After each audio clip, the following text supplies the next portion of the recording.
short weeks away, and Run Pure Sports is gearing up for the season with the best deal in DFS. For a limited time only, we are offering new members a 15% discount for the life of their subscription, including SaberSim subs. Simply use the promo code NFL15 when subscribing to take advantage of this great deal before our prices go up. And at RPS, we don't just give you access to one sport. When you subscribe to our premium service, we give you access to all of our content, including NFL, NBA, MLB, PGA, and so much more. And we're not going to charge extra for access to our preseason content either. Our memberships include all of our content, including the NFL preseason. The best DFS players in the industry give you access to their core plays and slate strategies for every sport and for every slate.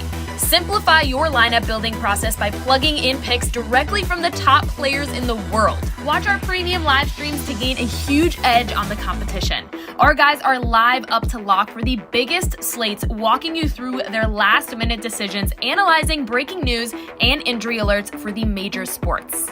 Again, for a limited time only, you can access our industry-leading DFS content for 15% off our already low price. SaberSim packages are included, so sign up today using the promo code NFL15 for 15% off your subscription for life and start building winning lineups today.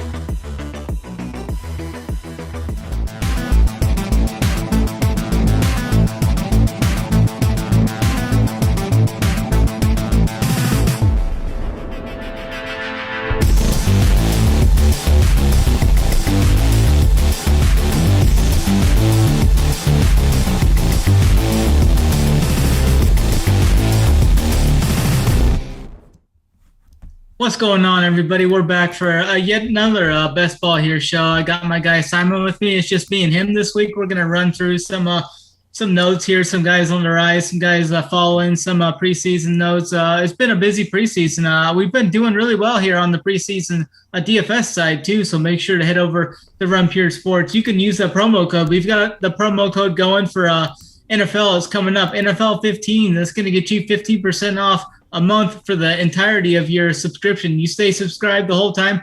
It's 15% off every month. You're going to get access to the core plays, the playbook, all the content, Discord. We've got a bunch of stuff there, and it even includes SaberSim. You've got the opportunity to incorporate all that, export, import. You got the player pools from all our top pros on there. Core plays will be on there as well. So head on over, join the movement. You get all sports for one price. Every slate, all sports. We're not going to price gouge you for all these sports that are going to be starting up. We got NBA starting up in quite a while. We got CFB and NFL starting here soon. MLB is in full swing too. So head on over and join the movement there. I'll bring you in here now, Simon. How's it going with your day? How's your draft process going? I hear you saying you only have a few entries left in Best Ball Mania. Yeah, I'm down to my last 5 until I max out Best Ball Mania. I've been drafting it all summer. And finally winding down, and I've been doing fast drafts for the last month or so. So I saved my last 50 or so to do fast drafts on. Most of them I did with the slow draft that I've been using this season. But excited to wind down on it, and good to talk to you, Snyder, about some of this NFL stuff going on. And as Snyder mentioned, we have a promo code NFL15 right now for the site. And that gets you 15% off your monthly payments. And we already offer a pretty low price on our general subscription. So if you get that 15% off, you're getting a great deal, and that's the life of your subscription. And prices will be going up soon. We have the best DFS players out there on our roster, and they give their core plays, they give their playbook strategies for weekly strategies for DFS lineups. It's great to have, especially during NFL season if you're primarily an NFL player. So go and check it out. And like Snyder mentioned, all sports are included in that. So you're definitely, no matter what sport you're into, you will benefit from a Run Pure subscription. Yeah, for sure. We've actually got a game going on right now as we speak. The Atlanta Falcons are playing New York Jets here in this preseason game. The Falcons are up 16-0 right now as the first half's kind of winding down right now. There's about 20 seconds left in there. A couple guys that stand out here early on is Travis Algiers. Got pretty good work there. He's got 5 carries, 3 catches out of the backfield. Desmond Ritter's looking pretty good, 10 for 13, 143 yards. So he's looking well. Marcus Mariota looked pretty well too there. And then you got the Jets there. Nothing too great from the Jets today. They're kind of struggling out there today. But have you been keeping track of any of the preseason games, Simon? What was your thoughts on this weekend's games or on this one? Yeah, I've been keeping track. One guy that stands out to me is this Isaiah Likely guy on your Ravens. He's been crushing. He's a tight end, rookie tight end on the Ravens this year, and he's just been crushing, man. I would not be surprised to see him get some of that carrying over to the regular season once it starts, because we know how the Ravens like to use their tight ends. So Isaiah Likely is a name that I've been drafting in the 17th, 18th round these last couple days since he had that big preseason game. I think he had one big one last week too. Is that correct, Snyder? Is he two for two in these preseason games?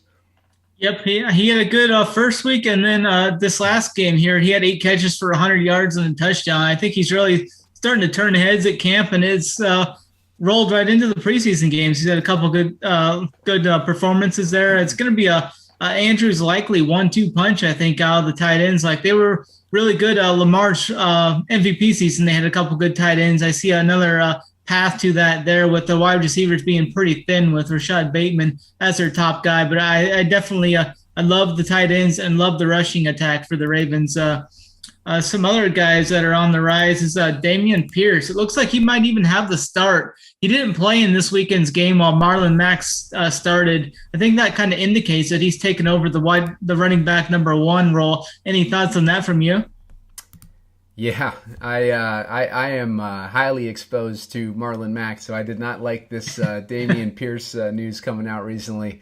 And I'm already too far along in my drafting so that I can get a decent amount of exposure to Dameon Pierce.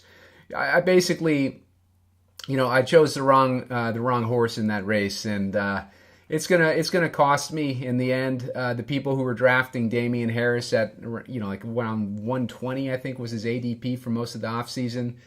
They're gonna be happy about it. Still, season hasn't started yet. We don't know officially who's going to be the starter, but it's looking like Dameon Pierce is going to be the guy there. Yeah, for sure. I was trying to pull up his ADP right now. Right now, his underdog ADP is right at 98. So, yeah, he's been definitely on the rise as of late. I think he's interesting there. I don't really like much from the Houston except for the cheap passing stacks that you can get. Definitely interesting, though. Another guy that's been on the rise here is Brian Robinson. It's not looking good for Antonio Gibson. He's been shuffled down, he's playing on punt returns and stuff now. And Brian Robinson started this last game. His ADP's been on the rise quite a bit. He was there in the 180s there for a while, a couple weeks ago, and now he's down to 142. He started last game against the Jets, led the team started last game against the Chiefs and led the team in carries. What's your thoughts on Brian Robinson going forward? Yeah, he's another guy. He's on a shitty team like the Redskins, the Commanders. But he's a guy to definitely sprinkle in if you're still doing your drafts, and you can still get him relatively late. I would not be surprised if we see both him and I think Dameon Pierce is already in the single-digit rounds. I would not be surprised if we see Brian Robinson start to creep in there. I don't think it's too late to start sprinkling those guys in. Typically I don't like it when guys go from double-digit to single-digit rounds. I tend to avoid them and just hope that they have bad seasons. If I'm going to get a guy that goes on a big move, it's more like someone who goes from maybe the 18th to the 11th round or something like that, kind of like Julio Jones did. But these guys, they're potentially starting running backs, and in general, you just want to try to accumulate as many of those as you can on your roster, especially if you're going in those zero RB modes or hero RB modes. So I don't think it hurts you to take these guys if they make it as far as the 9th round. Yeah, for sure. We've both been on the fade on Gibson this whole year. It didn't sound like it was good coming out of camp with them holding on to McKissick, and now it's getting it's getting even worse for Gibson as the days go on. So definitely good that we were on the fade side of Gibson there. I know a lot of people were taking him early, and his ADP has absolutely been plummeting. I like Brian Robinson for like some keeper leagues and stuff. Yeah, too. I think he's got some high upside there. Another guy is kind of interesting. Michael Thomas. This guy just can't catch a break. It seems like he's already kind of nicked up going into the season now with another hamstring. That's like the worst injury, especially for a guy like him. I don't want to see Michael Thomas be hurt, let alone I don't want to see Michael Thomas with a hurt hamstring coming into the regular season. What's your thoughts on Michael Thomas? I've kind of cooled off on drafting him ever since that news came out. I was kind of lukewarm on drafting him. I was taking him in some spots, but what's your thoughts on Michael Thomas now with this latest news? Yeah, I'm kind of with you there. I never like to hear about a soft tissue injury, especially the hamstring in the preseason. It never leads to good things during the regular season. On top of Michael Thomas is just coming off his ankle injury, which kept him out for a couple years. So Michael Thomas, I'm still sprinkling him in. I wasn't drafting him for the majority of the season. He moved up a couple rounds recently when news came out that he was coming off the PUP list or whatever, and that he would be likely starting week 1. So his ADP has come up a few rounds since then, but nothing that would be prohibitive, I don't think, like with sprinkling him in if you hadn't been drafting him at that point. But hearing the hamstring news is definitely worrisome for any wide receiver, especially a guy like Michael Thomas. But I'm not backing off too much because I hardly have any exposure to him, and I don't mind getting a little bit of exposure to him at this point. Yeah, for sure. I definitely hear you and agree with you there. Another guy I'm kind of interested on here. Well, I've kind of been on the Trevor Lawrence and some of the pass catchers, a couple of them. Christian Kirk had 8 targets, 5 catches for 54 yards in his last preseason game. Another guy that's kind of been turning my head here recently in camp at OTAs is Tim Jones. He's impressed. He first stood out in OTAs. He basically caught every pass that was thrown his way, and he carried that over. And he's been very consistent throughout training camp now. 7 targets, 5 catches, 42 yards, and 6 targets, 5 catches, and 70 yards in his last 2 games. What's your thoughts on like Christian Kirk and this Tim Jones guy who's kind of coming out of nowhere? It seems like I think he could be challenging for like wide receiver 4 or 5 on this team even. They got another Jones on that team? Yeah. They got like Marvin Jones, Zay Jones, and now Tim Jones too? I mean, I've been drafting Zay Jones in the 18th round for a majority of the offseason, so I have a decent amount of exposure to Zay Jones. And word is that him and Lawrence have been having a pretty decent connection throughout the offseason, so that's nice. I like Christian Kirk getting 33% of the targets or whatever that number came out to be. He's relatively cheap too. He's going at like ADP of like 82 or something like that. So you can still get him pretty cheap, and people are kind of hesitant to pull the trigger when they get to Christian Kirk at the top of their queues. So he's an easy guy to get. Usually you can get him a few spots after his ADP. I've been sprinkling him in throughout the offseason because I've been drafting a lot of Trevor Lawrence, and I think that Christian Kirk is going to have a significant role. They paid him a bunch of money, a boatload of money actually, and he's basically, the reason why we saw this ridiculous market in the wide receiver market is because they paid Christian Kirk so much money. It kind of opened the floodgates for all these other wide receivers. So no matter how much we thought that was a bad move, paying him that much money, the fact remains he's going to be the top target for Trevor Lawrence. And I think at the price that you can get him in the 8th round or 7th round, whatever it is, I think it's definitely worth it to scoop him up. Yeah, for sure. I'm definitely kind of in on some Trevor Lawrence, like secondary stacks and such. I don't mind pairing him up with Kirk or Marvin Jones. I think I'm going to start adding maybe a little bit of this Tim Jones fella in 18th round or whatever if I have a Lawrence QB combo. I think it's something to watch for. Maybe it's something, I don't know. He's actually been one of the leading receivers though here in the preseason. So something just to keep an eye on entering this third preseason, and then with the roster cuts still to come. Another guy that's kind of making some moves here is Malik Willis. We were on him for the preseason slate last. I mean, he had a pretty good game. He's kind of making the case to be QB2 there. I'm interested to see what he does going forward. Any thoughts on Malik Willis with you entering the season and mid-season with what you think he'll be? Yeah, I mean, I think he's going to win that QB2 job, it looks like. And I'm not taking any of them just because I don't think that he's going to take over that QB role. But I'm not opposed to if you want to sprinkle in a guy like that in the 18th round and have a potential weapon that could end up taking that starter's role if anything happened to Tannehill, like he got hurt or something mid-season, and then you go into the playoffs with a really low-owned quarterback. I definitely don't hate the idea of doing that, especially with a dual-threat quarterback like Malik Willis. So, I mean, I'm definitely not opposed to taking him in the 18th round. Yeah, for sure. I'm right there with you. I think he's got that rushing upside too. If he can just kind of get into the game flow, I think the game will start slowing down for him. The more practice he gets and more reps he gets in these preseason games have been big for him. Some of the guys following is like Kenny Galladay's kind of been following. I haven't really been on Kenny Galladay too much. I would rather go with like a Kadarius Toney or Wandale Wright for me there. And Kenneth Walker's another guy. He's going to have like hernia surgery. It sounds like he could be out. It's like not really an unknown timetable with Kenneth Walker right now. What are you kind of doing with those two guys? Do you have any takes on them as they're falling there? Are you going to try and buy low on these guys, or what's your thoughts there? Kenny Galladay, I'm still buying. And actually, honestly, Kenneth Walker too.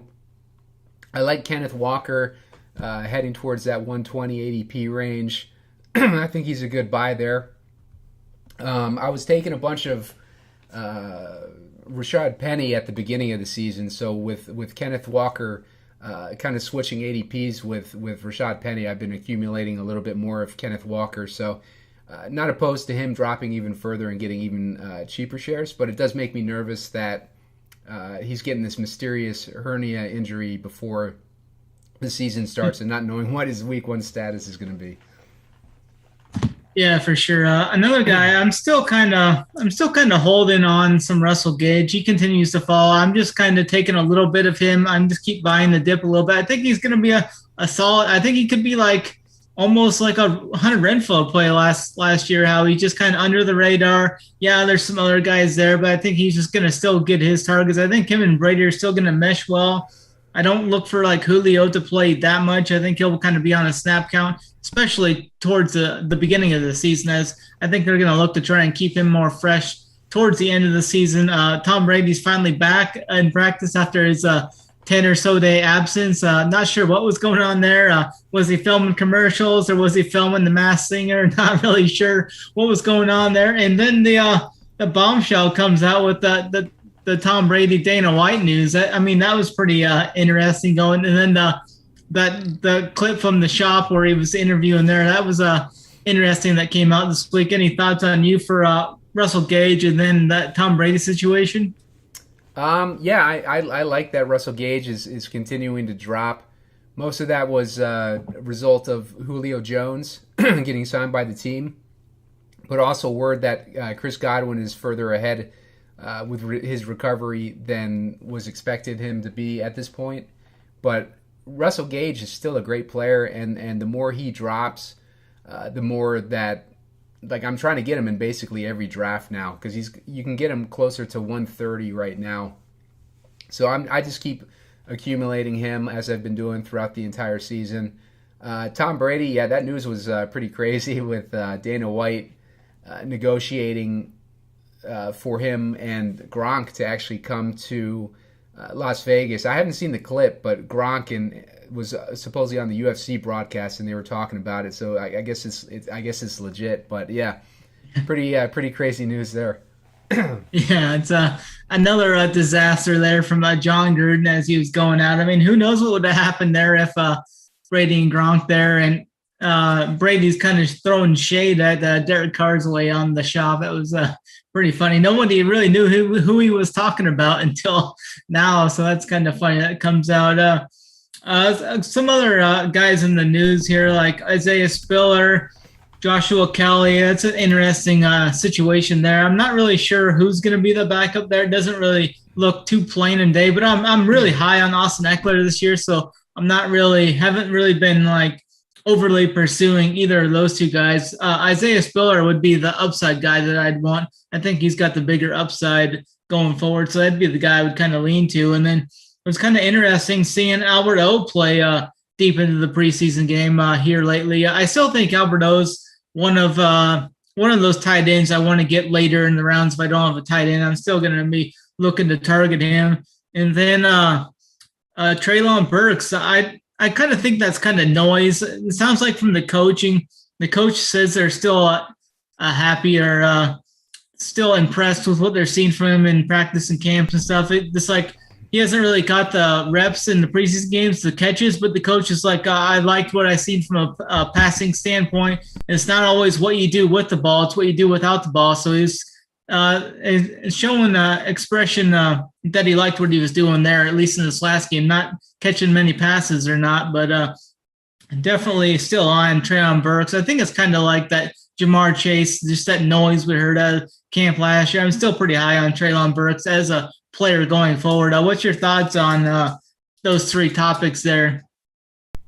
Yeah, I'm still drafting Treylon Burks, like as he's getting cheaper. And what were those other two? Albert O played kind of deep into the preseason game. And then what's your thoughts on the Chargers backfield? I think the Albert O stuff is going a little bit overblown. I think he's, who else are they going to play? Dolchich? Dolchich's been hurt like for most of the offseason. So Albert O going deep into the game, maybe they don't really have too many other options to play. I don't think any of the the third string scrubs are going to take over the tight end role. The only real competition he has is Dolchich, from what I understand. And yeah, Dolchich has been hurt for most of the offseason, so he hasn't gotten any playing time. So I think that Albert O, if he continues to drop, I just keep drafting him. I think he's one of my highest owned tight ends at this point. Yeah, I'm definitely right on there with you. I think that pretty much covers up some of the news there. We'll be back. We'll have a full breakdown, I think, as the final preseason week kind of what wraps up next week with some guys we're higher on going in. But you ready to jump into a best ball draft? You want to jump into one of those? Yeah, let's do it. In Best Ball Mania 3. Yeah, let me set this up. I'm ready whenever you are. You can count down whenever you're ready. Okay, let me just cue it up. All right, let's go in 3, 2, 1, jump. 6 more to start. Yeah, I got 5 more, so it must be the same. All right. What do you think of that Pomeranian? They got another Pomeranian, it looks like, the Pomeranian 3. Did they start another one? Yeah, the $3 it looked like. I think I'm not sure if. Yeah, I mean, if you use the promo code RunPure over on Underdog, you're going to get a $100 match on your first deposit. $100 will basically get you like 33 entries into that Pomeranian. So that's basically 20% of your entries into that contest. Yep. So take advantage of that promo code, because if you get 33 entries or whatever it is into that contest, I mean, you're going to be coming out of there really familiar with ADP at that point. And I don't know, there's like 65% full on the Best Ball Mania contest. So you want to start getting into that as soon as possible, like if you haven't already, because that stuff is that contest is going to fill up quick as we get closer, creep up to regular season kickoff. So definitely take advantage of that promo code, get that free money, and Oh, our draft is already starting right now. Yep, it's loaded. You ran Pure right there, getting the 101. Yeah. Oh, I did. Oh, finally. But yeah, no, my favorite spot to draft this year is in the 4 through about the 6 range. I'm not a fan of drafting in the back half of these drafts. I think it's a huge disadvantage this year. The front 5 are, like it feels like a tier way above like everyone else, and then it's just a major drop off after that, and you're just trying to hope your strategy is able to dig you out of the hole. Yeah, for sure. So there you go, McCaffrey. Yeah, taking the CMC there. Where are you, Snyder? I think I'm 9th. Yeah. Okay. I'm still on board with McCaffrey's easily the number 1 draft pick. I mean, if you're trying to win your league, you draft McCaffrey first. If you're scared, just don't play, in my opinion. But I mean, when McCaffrey's on the field, I mean, he's averaging his points per game compared to the next closest guy is just unreal. So hopefully he can stay healthy this year. It's kind of been, like we've been saying, it's been some weird injuries. It's not like he's had like a real terrible like ACL or anything, knock on wood, or an Achilles or something. It's just been some weird shoulders, some other stuff like that, hamstrings, and hopefully he can stay healthy this year because I've got quite a bit of him. Yeah, I'm with you on that. Like, Title talked me into that strategy when he was on the show. I was drafting a decent amount of Jonathan Taylor when I was in that top pick up until that point, and I was like, you know what? Like, I'd rather be overexposed on Christian McCaffrey than to have a split between McCaffrey and Taylor. At that point, you might as well go with the number 2 overall guy and just be overexposed on him. Just pick a direction and go with it, Yeah, I hear you. I'm gonna go with Devontae there. I've got a decent amount of him so far this year. I'm kind of higher on him than some other people. It sounds like I think he's gonna come in. He's got something to prove. I think everybody's talking about him not being with Rodgers this year, so I think the Raiders are gonna. I think they're gonna light up the scoreboard this year. I think Devontae's got something to prove here that he can do it without quote unquote Aaron Rodgers, one of the greatest quarterbacks in the league. So I'm interested to see what he does this year. Are you? What's your thoughts on Devontae right now? Devontae, I'm drafting him on the back end of the first round. I don't know if I'd reach as far as you did, but like if he comes to me at like the 11th, 12th spot, I'll take him. I'll take him there, and I like it when he carries over into the second round the best. Mm-hmm. We've got Diggs kind of falling further than I thought. Yep. He went in the second round in the one that I just did earlier today too. I don't know what really?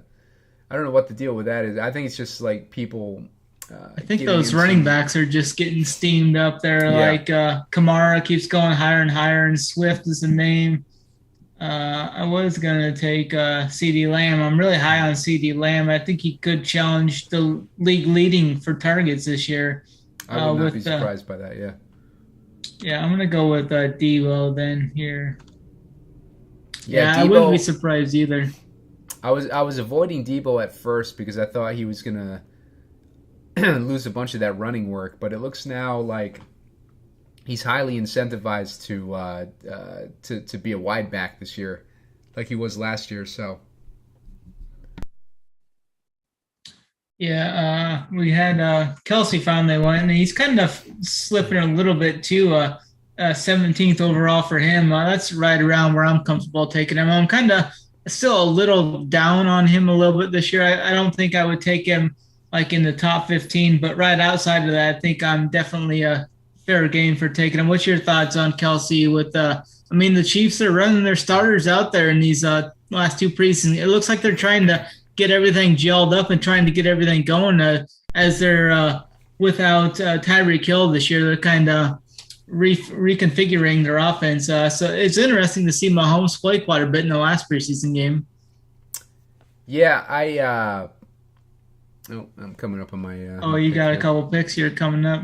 Yeah, I'm taking Kelsey in that first round sometimes when he gets to 10, 11, 12. Just kind of working him into my one sec. I just took Tyreek Hill. I like Tyreek that late. I think I'm gonna take Evans here. I'm liking Pittman's growing on me. I've been taking a lot more Pittman at that turn, but to have Mike Evans available there, it's just I can't pass that up. Oh, definitely. Yeah. I think Tyreek falling that far too. I mean, he could be one of the biggest steals of the draft too, falling that far with his upside. Yeah, I think so too, because especially with the way that that coach is gonna set them up to. With the way that system works, he gets guys open in space. And when you got guys that are able to separate themselves as much as Tyreek Hill and Jalen Waddle, getting them open in space and their speed, they're just gonna tear it up. I think. I think Miami is going pretty underrated this season. It all depends on if McDaniels is able to kind of recreate that San Francisco offense where they're able to get all those yards after the catch. But we'll see how it pans out. But I'm willing to bet that those receivers Waddle and Hill are going to have some pretty decent years this year in that offense. Yeah, I definitely agree. I'm coming up here in a few picks. I got two receivers. I'm probably going to look to try and get my guy Dobbins again as my RB1. If I wasn't really that pleased, I guess I could say, about what Travis Etienne did. I was actually played him a little bit in some DFS. I was expecting him to shine a little bit in this, but he just didn't really look like maybe he wasn't trying as hard as it, or they weren't trying to get the ball in his hands as much, but he kind of under pleased what I was looking to see from him. Did you see him on that preseason game this week? Did you have any thoughts on that? No, I didn't watch it, but I think he's pretty much he doesn't have a whole lot of competition for that role as a starter, so it could have been like just a shaking the rust off type of thing. Yeah, for sure. I might. I think a lot of times. Go ahead. I was gonna say, I think a lot of times these starters who have pretty secure roles on the offense. We were talking about it before the show, Snyder. A lot of times you'll see them go like 5 carries for 8 yards and stuff like that. I really think it's like they're just trying not to hurt themselves, because let's not forget that ETN last preseason, it was during a preseason game where he got hurt and he was out for the season. So I'm sure these guys are not gonna try to overexert themselves if they don't have any reason to. You know what I mean? So I'm not overly concerned with the stars on these teams not showing up too well in preseason. Yeah, they didn't even throw him a pass out of the backfield last game. He just had eight carries for 29 yards, so it was just kind of a blah type game. I averaged 3.5 yards a carry, but he's definitely got the upside, though. I think hopefully they kind of unleash him going forward, more so in that pass catching role. And I took Josh Allen with my last pick. I thought he kind of dropped a little further than I thought he should have. I got a couple picks on his ADP there at 33. Looking to kind of looking to draft Gabe Davis here so I can stack him up with him.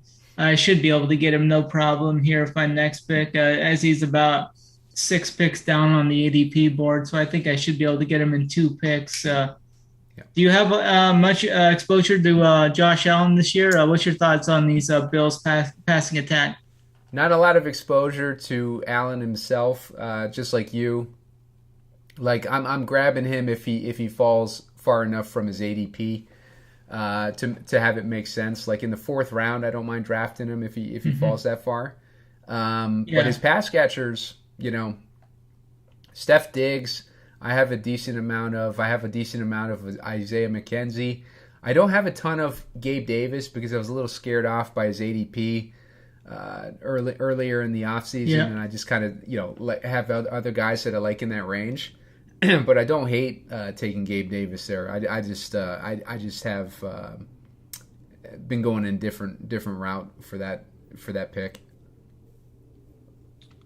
Yeah, that's pretty much the same with me. We were kind of on Isaiah McKenzie early in the draft process before his ADP really went crazy there. So we've got some really good value on him.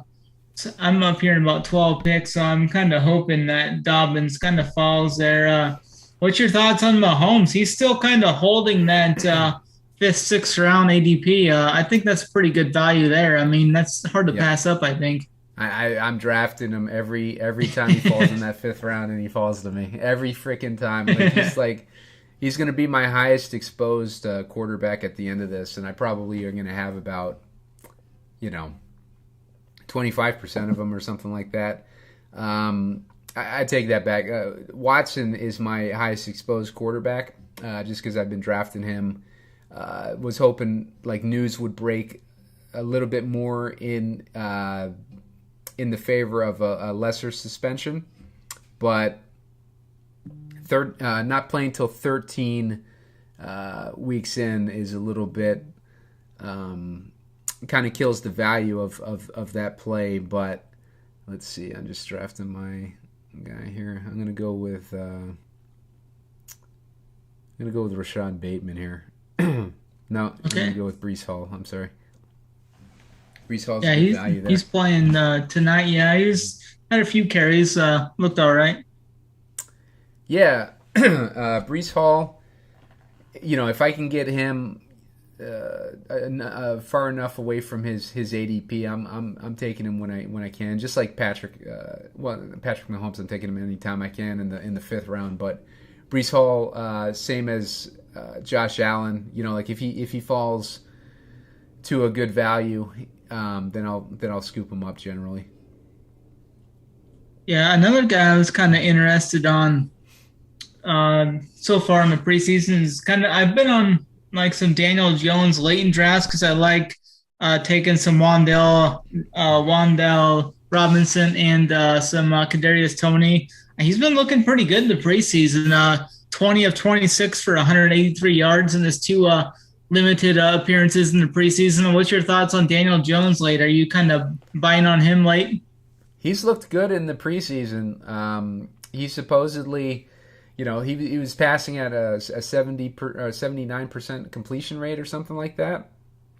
So it looks like, if you read into the preseason numbers, it looks like Brian Daboll might be having a good effect on him. We'll see what happens when we get to the regular season.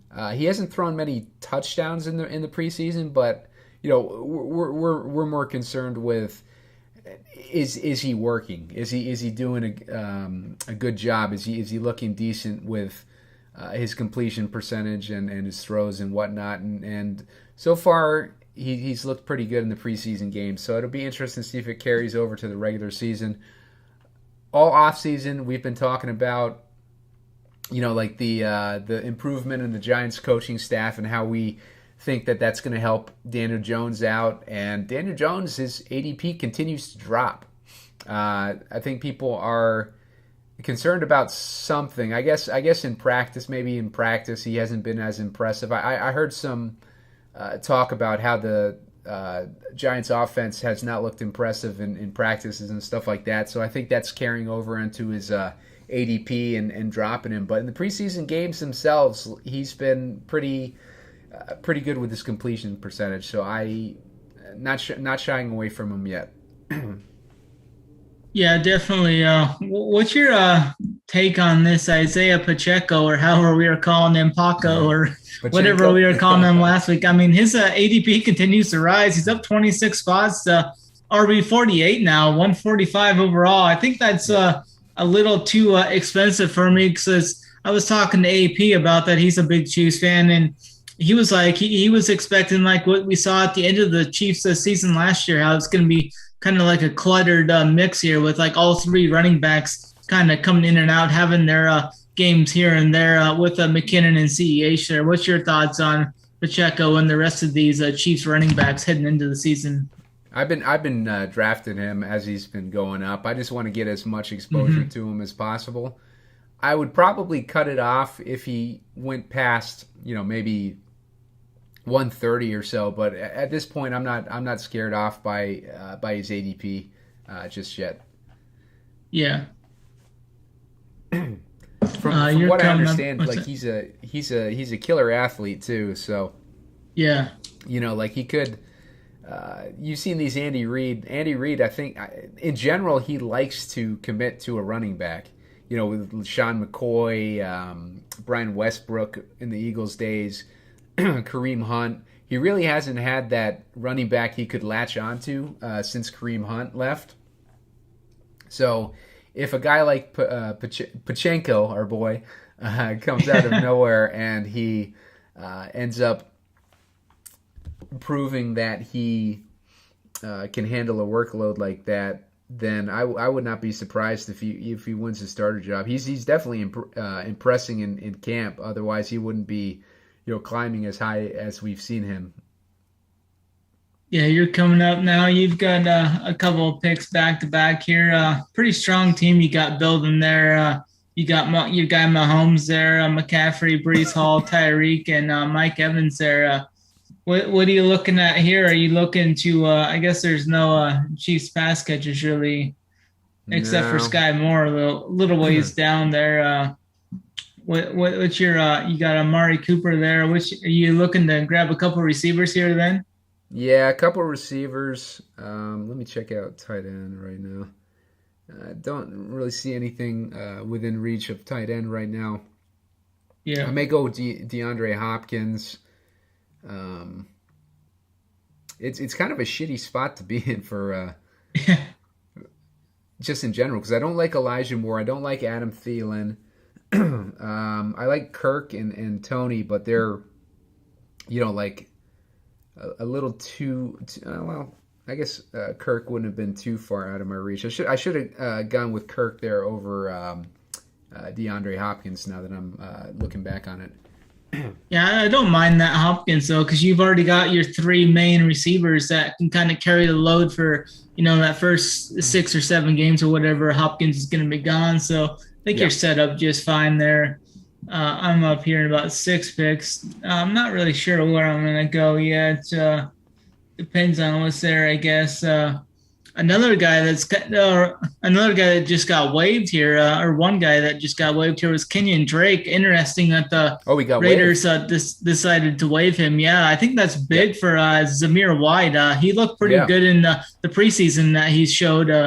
It'll be interesting to see if anyone picks up Kenyon Drake here. I think they have to. If someone picks him up before week 2, his contract is guaranteed, I think. And if they wait till after round 2 or week 2 of the NFL season, then I think his contract is cutting. It's like somehow it's decreased or whatnot. Might just be week to week. I'm not sure. What's your thoughts on the Raiders waiving him? And are you high on Zamir White now? Yeah, I would be loading up on Zamir White now. He's another guy. I have not been drafting Zamir White, but hearing that news, they already didn't pick up the 5th-year option on Josh Jacobs. So the new coaching staff isn't impressed. And the new coaching staff is the one who brought in Zamir White. So I would not be surprised to see him get some traction throughout the season and maybe eventually take over that starter role. I like Zamir White hearing that Kenyon Drake news. It becomes a much cleaner backfield now than we were talking about, I think, just last week with JSU. Yeah, I'm kind of torn between Renfro and I could get a double stack going, or I might even go with Goddard. Yeah, I might get a tight end there. I might go with Goddard. I actually am pretty high on the Philly passing attack this year. I think Jalen Hurts this is the first time that Jalen Hurts is actually going to have the same coordinator and the same offense since high school, which is pretty crazy. I mean, he went through all college. Saban had 3 different offensive coordinators there, goes to Oklahoma, then goes to Philadelphia, and finally has the same OC there for 2 years in a row. That's kind of that surprised me when I think I heard that today. What's your thoughts on that? Yeah, I like Goddard too. I was actually debating on picking him over when it was my pick, and I was way too far away from his ADP for it to make sense. But yeah, Snyder grabs him 10 spots ahead of his ADP.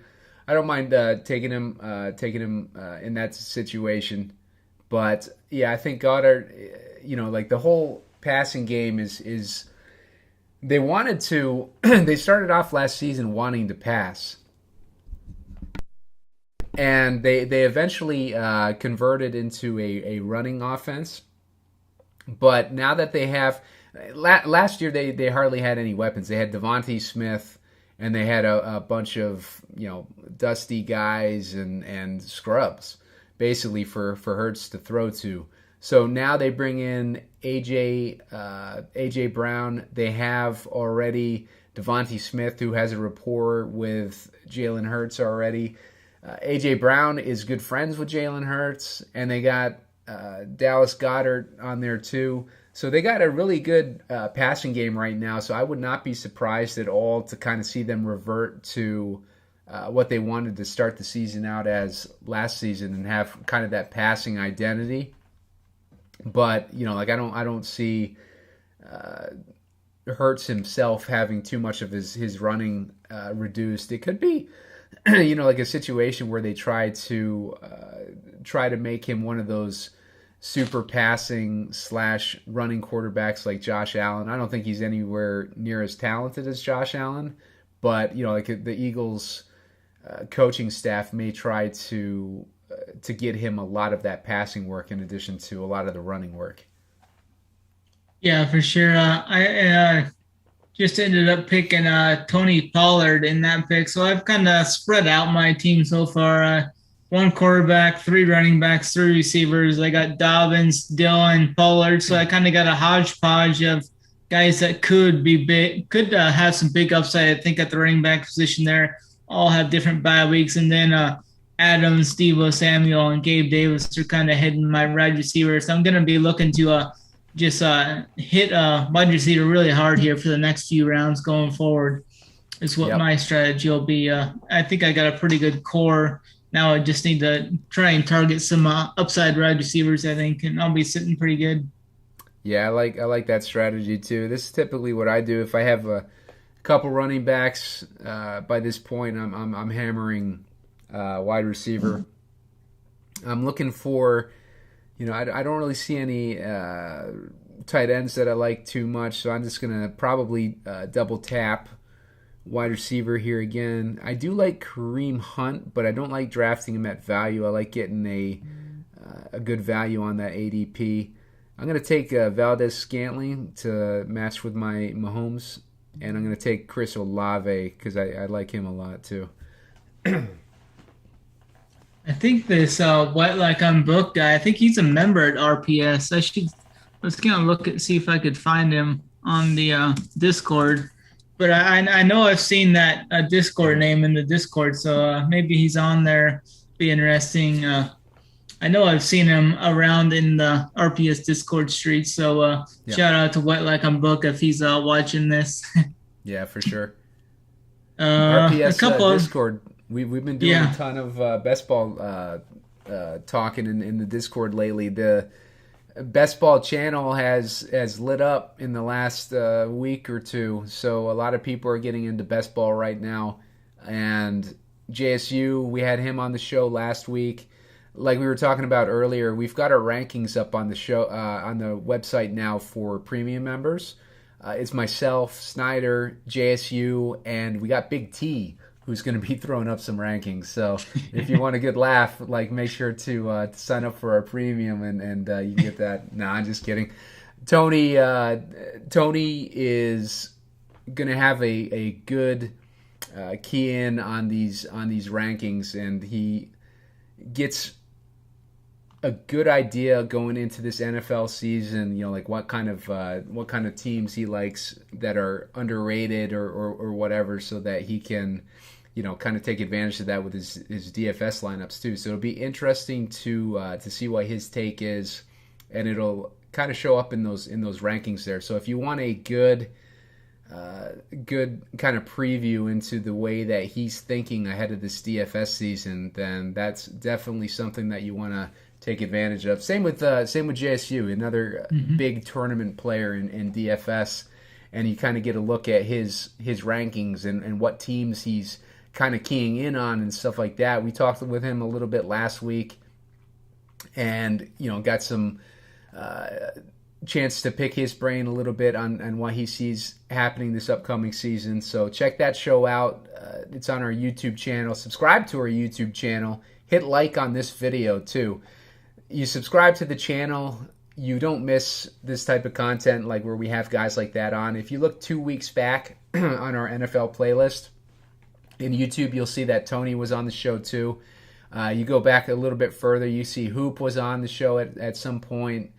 We had a special guest, Josh Larkey, on a few weeks ago, who's a big analytical guy for season-long NFL, and he joined us to talk and do a best ball draft too. So we have a lot of cool guests on with us, and a lot of knowledgeable analytical guys or DFS guys or whatever on with us. So it's good stuff to check out, especially if you are trying to get ready for your drafts, whether it be best ball itself or if it's a home league draft or something like that. So yeah, definitely check that stuff out. You get an idea of why ADPs have come to where they are now. Snyder and I have been discussing all off season, the coaching changes, the schedule release, the draft, free agency, all these different topics we've covered throughout the off season, and we've just kind of built up into this point where we're in the preseason now, and we kind of have our ideas of what we're expecting to happen and everything like that, and you kind of get a look of that thought process when you're following throughout the entire off season. Yeah, for sure. And like with the Discord, like you're saying, we've got a lot of sharp people in there too. We've got some big DFS players. Hofbrau's in there a lot of time, and some other guys in all the chats. We got the MLB chats just going crazy. Right before lock, we've got the golf chats going nuts as the tournament comes up. But we get the Tour Championship this week, and then I think we're going to have a couple weeks break, and then the swing season starts, so the fall swing. So the next season starts right back up. There's not too much downtime with PGA, so we'll be right back there. NBA will be lighting up here soon. This fall, NBA starts up. I mean, that Discord is absolutely on fire for that. People talking strategy, late slate swaps, and all that. So head on over and use that promo code NFL15, and I'll get you your 15% off for all sports. Join the movement with us. One of my last picks I took here was George Pickens, upside rookie. He's looked really good in the preseason. Pretty dominant player, kind of like an AJ Green type of dominant guy. I think he's gonna even take over Chase Claypool for the wide receiver number 2 here soon. What's your thoughts on Pickens heading into this season? He should have probably been a top 5 pick if he didn't tear his ACL. I think the number 1 wide receiver would have been off the board, I think.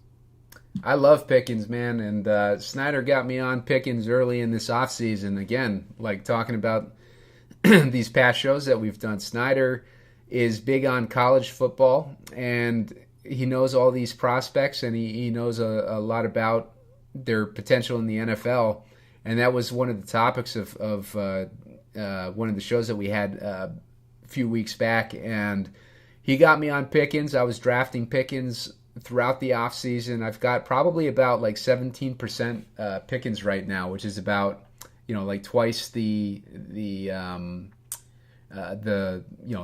going rate, I guess you could say.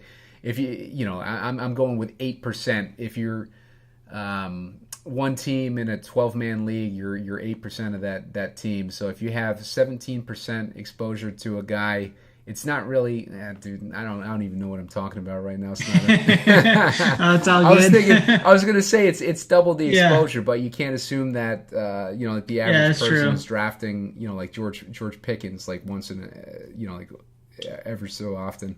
But I do have about 17% exposure to him, so I'm feeling pretty good about that. I've kind of tailed off recently when he's gone up so high, just because there's other guys that I like in the same range. But I feel like that could be a mistake, because I feel like Pickens, he's not going as high as Chase Claypool was going, and we've been fading Chase Claypool, or at least I have. Have you, Snyder, been fading Claypool the entire offseason? Yeah, I've been mainly just fading that whole Pittsburgh offense. I wasn't really high on them coming into the year, so I've just kind of been off of them, except for like Pickens. I think I have a couple shares of Najee, but I'm not too on. I think I may even have some like Freiermuth, but I'm not like overly. I haven't been drafting Deontay. I haven't been drafting Claypool, so it's just been a few pieces for me. I do have a decent amount of Najee. I got about 20% of him. Draft Cheat actually scolded me ahead of one of our shows recently for having that much exposure to him. But I do like how he performed last year. He was in a shitty offense. They had a shitty offensive line and stuff, and Ben wasn't willing to play ball with the RPO stuff and whatnot. So I think Najee's going to be in a better situation this year. He didn't score many touchdowns last year. If you took away about 5 of Eckler's touchdowns or something like that, I think him and Najee would have had the same score, basically. Eckler had like 20 touchdowns and he had a ton of touchdown variance go his way. But I could see Najee in a improved, more modernized offense, kind of outperforming this year. And I've been trying to draft a decent amount of him. Let's see, I'm up right now. I'm gonna go with. You're coming up. I'm gonna go with Trevor Lawrence. Grab my second quarterback I like him. there. I don't have any Jacksonville guys yet. But there's a couple that are kind of lurking that I can grab. I'm going to take Jahan Dotson too while I'm at it. I like him a lot. Yeah, it's a good upside. Yeah, he's another rookie that I've been drafting a bunch of, and he hasn't really got talked up. He's been going around like the 130 to 140 range for the majority of this season. Mm-hmm. The beauty of playing with Carson Wentz is everybody is down on you. and Jahan Dotson was a first round pick. He's the number 2 wide receiver in that offense already, and he's been pretty impressive in camp. So he's got everything going his way. Carson Wentz can throw the ball downfield. I know he has a lot of struggles with throwing the ball downfield, but he can still do it. But I think a guy like Jahan Dotson, who's kind of going, I won't say overlooked because I hear people talking about him, but he's going somewhat later than he should, I think. And I think that he's a good guy to have some exposure to. Yeah, definitely like Jahan Dotson. He was a stud at Penn State. Basically, it was their whole team. Their running game was atrocious there last year, so they really leaned on Jahan quite a bit last year. Big play threat. That dude just sniped me. I was going to get McKenzie to double stack with Allen, but that's hurtful.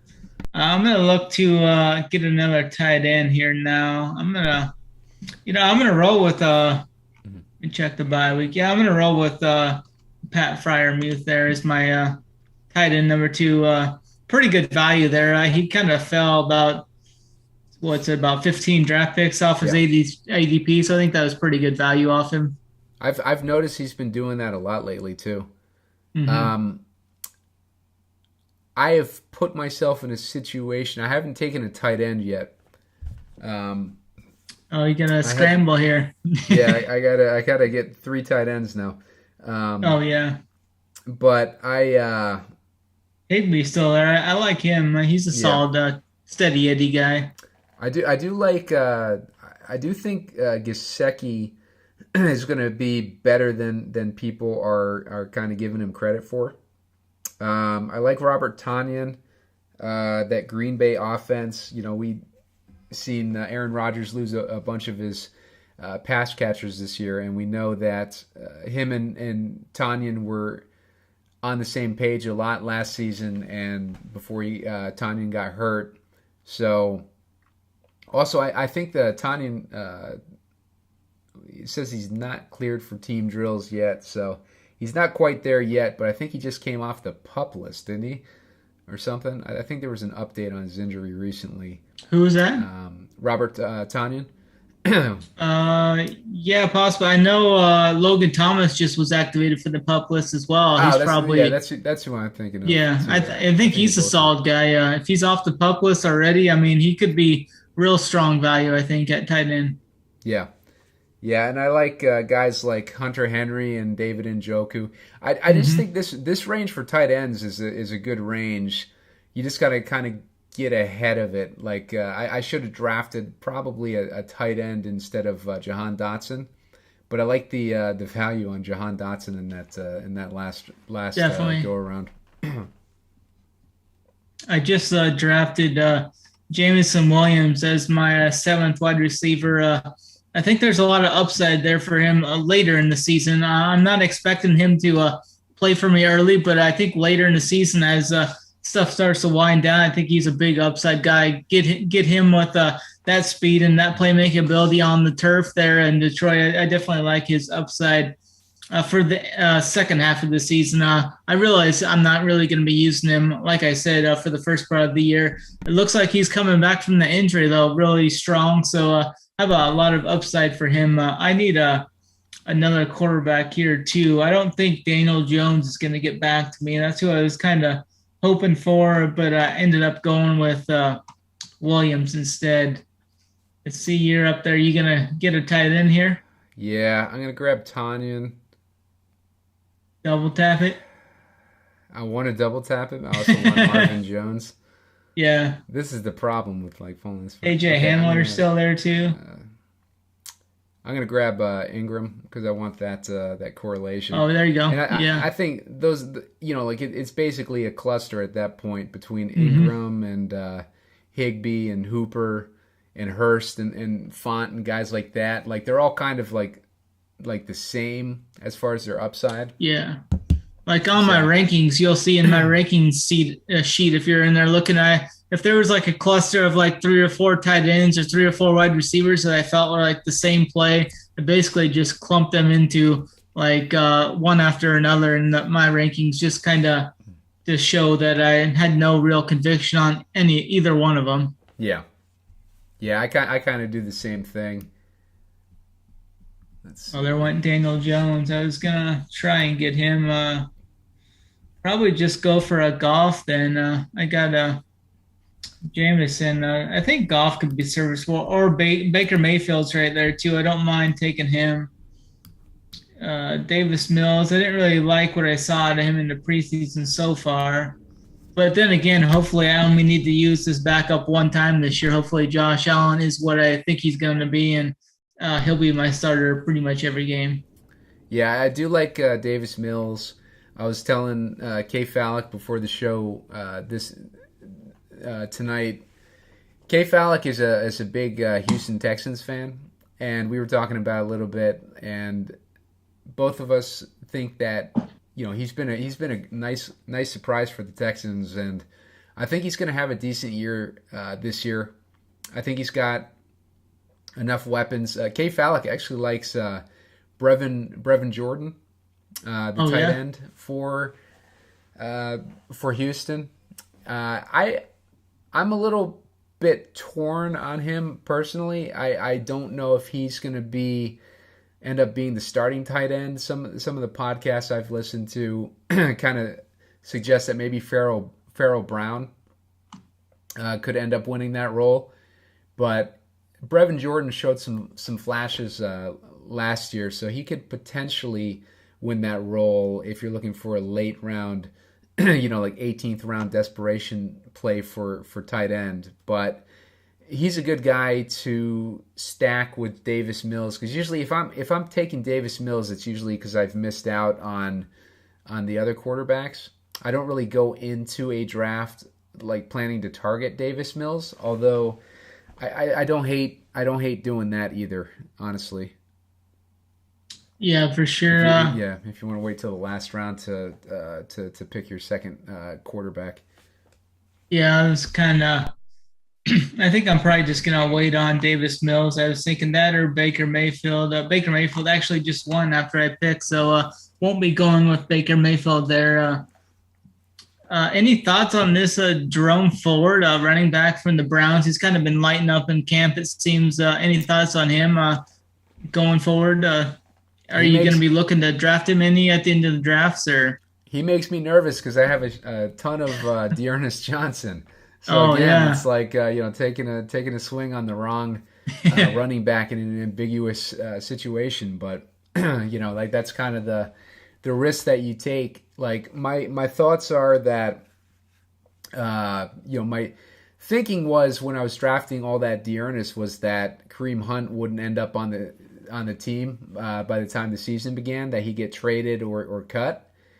And Kareem Hunt is still on the team. Dearness Johnson has not looked great in the preseason, and now you got this Ford guy coming out of nowhere. So it's a little bit of a tricky situation right now, as far as that Browns backfield. But I do like the idea of Ford. I think he's probably got like a decent amount of upside if things break his way, especially how he's looked. Yeah, I'm up here kind of deciding between whether I want to go with Goff or not, or Goff or Mills. I might just take one of them just so I can lock one up. I think I'm gonna take Davis Mills. I think just to make sure I can lock up one of those guys. I just went with Davis Mills, a little bit above his ADP, about 12 spots ahead, but just lock up that second QB there, so I have a backup to Josh Allen there.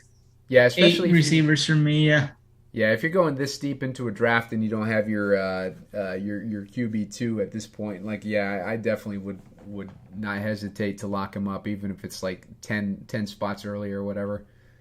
Mm-hmm. I might even look to take Taysom Hill if he's still there at 17th round.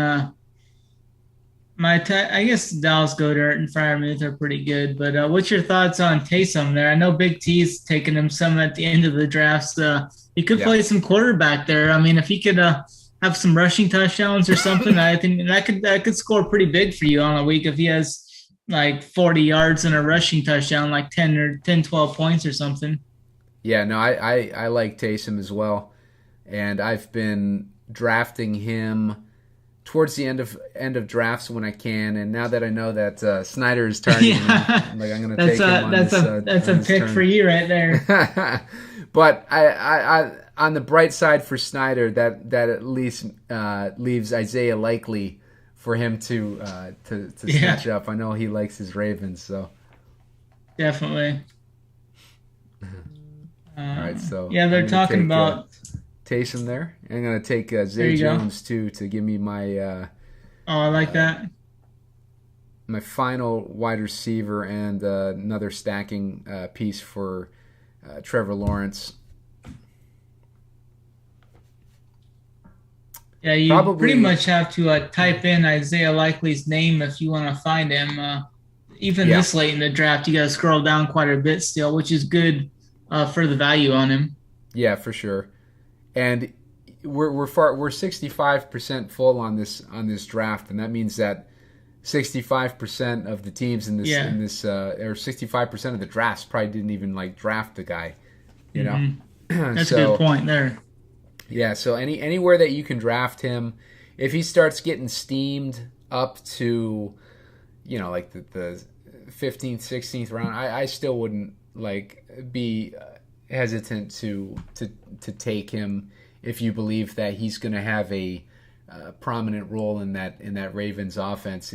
We've seen it before where the Ravens have had two tight ends kind of have decent years at the same time with Mark Andrews and Hayden Hurst a couple years ago.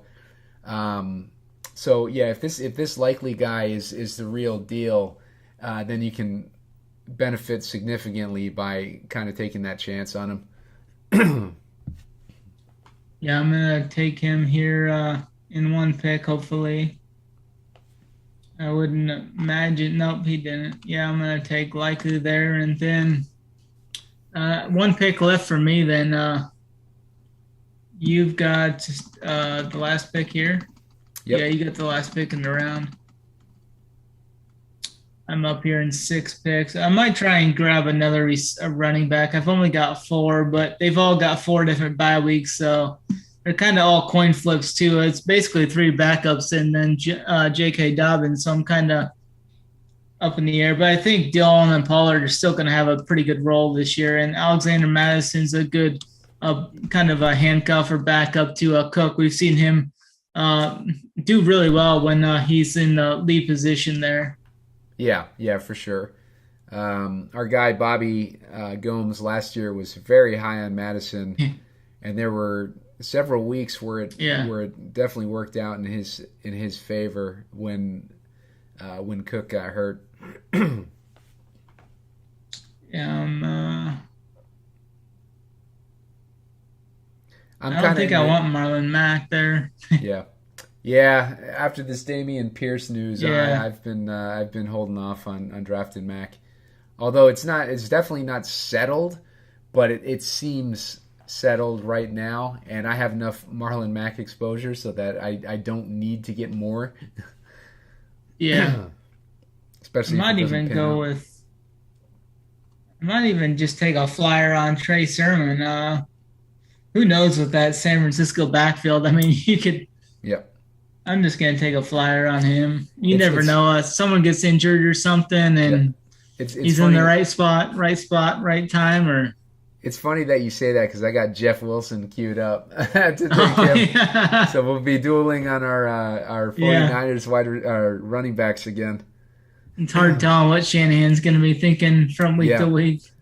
It's always like a cluster, those San Francisco backfields, and I don't think it hurts to take stabs on anyone in that backfield. Oh, for sure. I've heard recently that Jeff Wilson has impressed enough so that he's got a decent grip on that number 2 role. It's kind of I think that's kind of what's been sinking Tyrion Davis-Price's ADP recently is just this concern over guys like Jeff Wilson and Trey Sermon making inroads on that running back role. I'm gonna try and pull up what Wilson did in this last game, or what Sermon. I guess Sermon only had 5 carries in the last game, 1 catch. Davis Price had 1 catch and 10 carries. Mason had 9 carries. Hasty had 3. So you can just never know what's going to happen there. You're up here in 1 pick to end the draft. You going running back then with Jeff Wilson? I went with Wilson there. I can go through my team now. I got it pulled up where I ended at. Ended up going with Josh Allen as my main quarterback. For one of the only teams I have him on this year.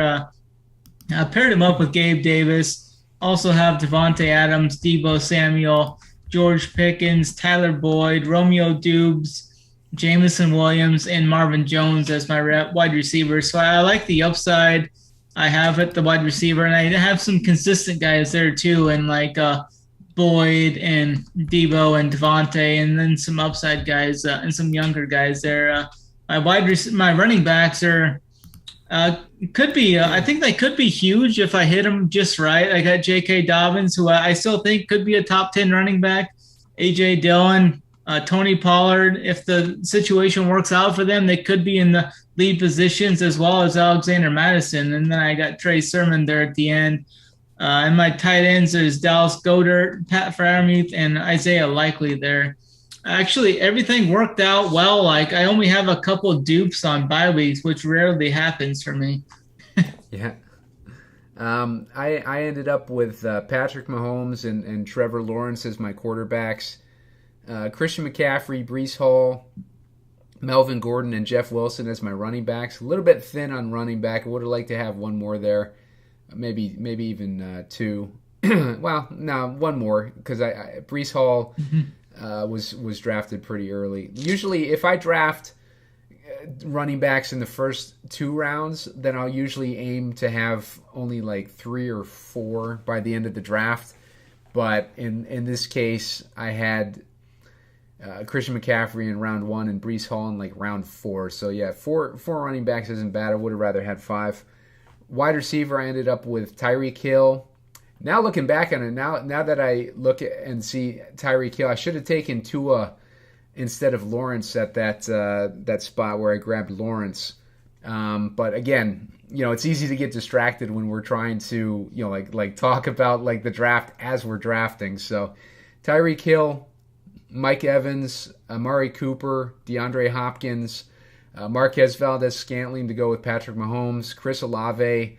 I added McCole Hardman also to go with Patrick Mahomes, Jahan Dotson, and Zay Jones, which goes with Trevor Lawrence. And then for my tight ends, I ended up with Robert Tonyan, Evan Ingram, and Taysom Hill. So Evan Ingram joins my Jacksonville stack there. I like that team as well. Real strong team, I think there. So make sure you use that promo code for the Underdog. Promo code is RunPure. That's going to give you a $100 match on your first deposit. I mean, that's going to give you a bunch of entries into the Pomeranian if you're just kind of looking to dip your toes in, practice for your season-long drafts. Or that's going to get you 4 entries into the Best Ball Mania with a chance to win $2 million for first, $1 million to second, and then $1 million to the season-long points leader. So there's 3 different ways you can become a millionaire with the Best Ball Mania 3. Any final thoughts for you here, Simon, as we kind of wrap this up? No, yeah, just use that promo code RunPure, get that $100 deposit match on your first deposit with Underdog, like Snyder was saying, and then use NFL 15. Sign up for RunPure Sports. Sign up for our premium service, and you'll get 15% off for the life of your subscription by using NFL 15. Prices are going to be going up after NFL season starts, and this promo is running till about opening kickoff. But now we have some, if you're watching as an NFL fan, now we have some NFL best ball rankings, and we got our ADP value chart up. So we have a couple useful tools for NFL up and running right now. Plus we got all our preseason content. So we got a bunch of good features for NFL Premium right now, so take advantage of that discount with the NFL 15 promo code, and yeah, we'll just keep doing these Underdog drafts. Yeah, for sure. Make sure to hit the like and subscribe too on your way out. If you hit the subscribe button, you'll be notified whenever we go live for our free shows. We're going to have a lot of free shows going forward for all different sports, I think. We'll have some preseason shows coming forward this week. I think we should have 2 or 3 preseason shows as well, breaking down the preseason slates. We got some pretty good slates on Friday, Saturday, and Sunday. So head on over, hit the subscribe there, and hit the like on this on your way out. I think that's going to do us for this week, though. For Simon, for Mitch, Snyder, always run pure. We appreciate you watching. And Simon, get us out of here.